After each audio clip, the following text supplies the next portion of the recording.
moi je m'appelle Cédric Jonin, je suis le winemaker du groupe et je m'occupe tout particulièrement de la marque Maison Castel. Chapitre 3, au-delà de la brume. On est arrivé un matin, on a suivi tout le bassin rhodanien, on a monté la colline pour arriver chez notre ami vigneron, 7h30, 8h30 du matin, et on s'est retrouvé au-dessus d'un nuage de brume qui couvrait toute la vallée du Rhône. C'est absolument magique. Donc le titre est venu tout naturellement.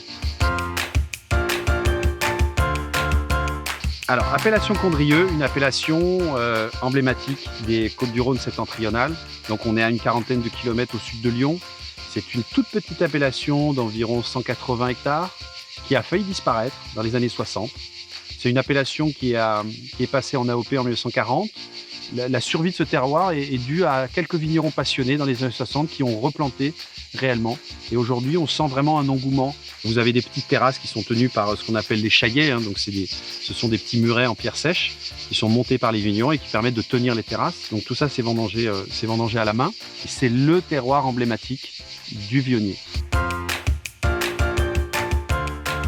On s'est associé avec deux vignerons, mais à peu près sur les mêmes terroirs. Deux vignerons, Lionel et Yves, mais qui nous proposaient deux itinéraires complètement différents. On a Yves qui va faire pousser un petit peu plus les maturités, qui va faire fermenter en levure indigène en fût, et Lionel qui va être un petit peu plus technologique dans son approche, avec des vionniers un petit peu plus frais, un petit peu plus tendus.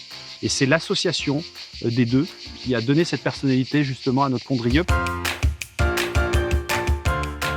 Ce qui est marquant, c'est cette puissance aromatique dès le premier nez, caractéristique du Vionnier, avec ses notes de fruits à chair blanche, l'abricot, la pêche, et avec ce côté très velouté du Vionnier, ce côté même épicé. On a même des arômes floraux très étonnants, comme la violette, et puis ce côté très généreux, mais avec des amers d'une élégance extrême. Et c'est même l'amer en bouche qui va donner aussi cette complexité. On est sur un vin sec. Ce qu'on appelle un vin sec, c'est un vin sans sucre. On a une certaine opulence, beaucoup de gras en milieu de bouche, beaucoup de générosité. Donc en effet, des poissons travaillés, même des viandes blanches, sur des fromages délicieux, même des fromages forts, faut pas hésiter. Il peut y avoir des desserts, une tarte tatin bien cuisinée, c'est absolument magique.